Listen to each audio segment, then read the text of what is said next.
Assalamualaikum warahmatullahi wabarakatuh. Perkenalkan, nama saya Irma Kurniawati dari kelas PAI 3A. Di sini saya akan mempresentasikan materi dari salah satu RPP dengan judul Makanan dan Minuman yang Halal dan Haram. Tugas ini dibuat untuk memenuhi tugas ujian akhir semester dari salah satu mata kuliah strategi pembelajaran oleh dosen pengampu Ibu Anisatul Mufarokah SAG MPDI. Makanan dan minuman yang halal artinya makanan dan minuman yang diizinkan untuk dikonsumsi. Sedangkan makanan dan minuman yang haram adalah makanan dan minuman yang tidak diizinkan untuk dikonsumsi. Dalam Quran Surat Al-Ma'idah ayat 88 yang berbunyi, A'udzu billahi minasyaitonir rajim. Bismillahirrahmanirrahim. Wa kulu mimma razaqakumullahu halalan thayyiban. Wattaqullaha alladzi antum bihi mu'minun. Artinya, dan makanlah makanan yang halal lagi baik dari apa yang Allah telah rezekikan kepadamu. Dan bertakwalah kepada Allah agar kamu beriman kepadanya. Dalam surat tersebut, kita dianjurkan untuk mengkonsumsi makanan dan minuman yang halal, yang artinya diperbolehkan untuk dimakan dan tidak dilarang oleh hukum syariat. Serta baik atau thayyib, yang artinya makanan itu bergizi dan bermanfaat untuk kesehatan tubuh. Makanan dan minuman yang halal harus memiliki beberapa kategori. Di antaranya yaitu yang pertama adalah halal akan zatnya. Ini berarti makanan dan minuman halal harus terbuat dari bahan yang halal pula. Tidak mengandung unsur-unsur yang diharamkan menurut syariat. Contohnya seperti nasi, susu, telur, sayur-sayuran, buah-buahan, dan lain-lain. Yang kedua, ada halal cara mendapatkannya. Makanan dan minuman yang halal harus didapatkan dengan cara yang halal pula.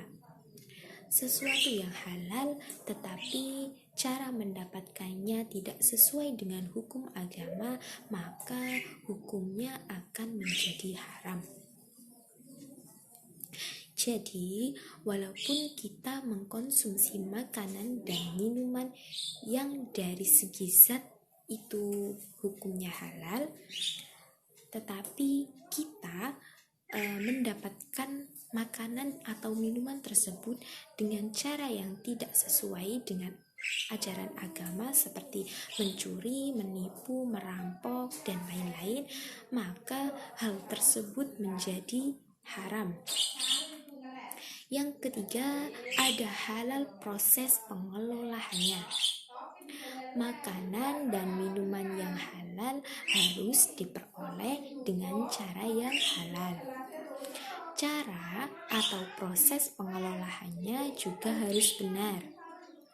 Hewan seperti kambing, ayam, sapi, unta, dan sebagainya, jika disembelih dengan cara yang tidak sesuai dengan hukum Islam, maka dagingnya menjadi haram.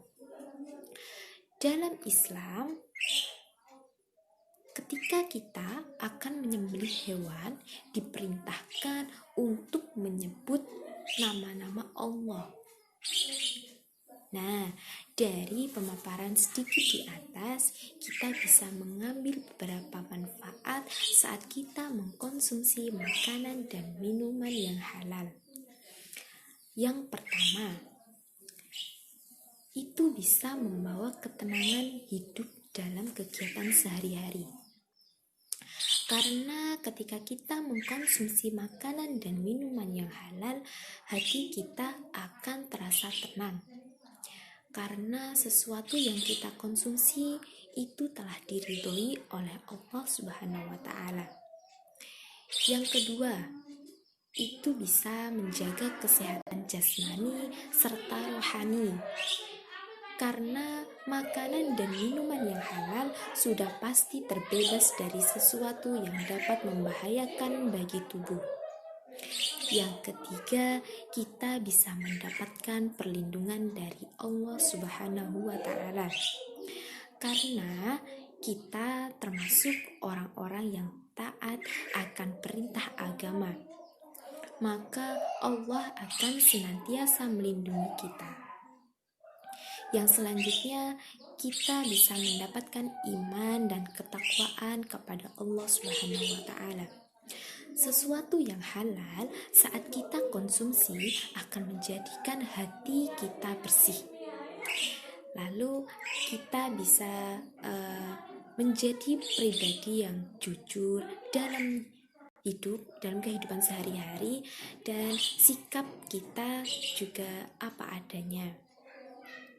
Lalu rezeki yang diperoleh bisa membawa barokah dunia akhirat. Namun ketika kita mengkonsumsi makanan dan minuman yang haram, akan mendapatkan mudarat untuk hidup dan hati kita.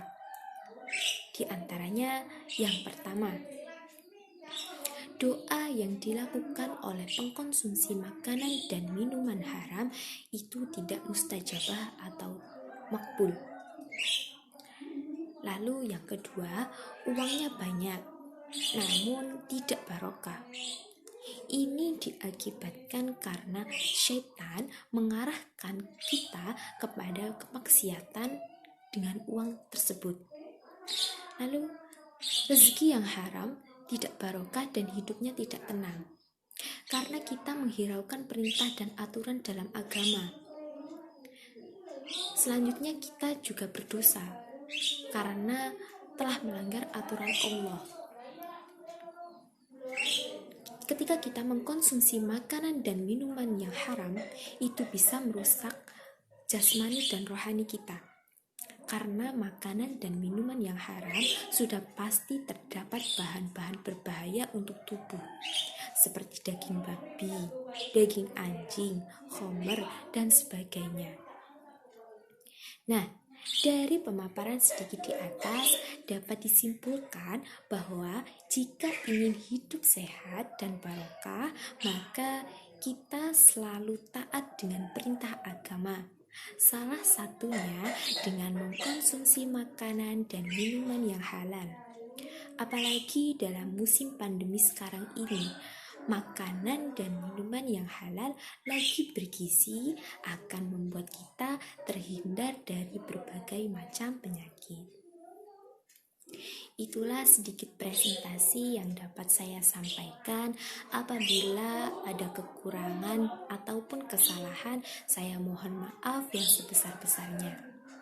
Akhiru kalam, wallahul muwafiq ila aqwamit thoriq. Tsumma assalamu alaikum warahmatullahi wabarakatuh.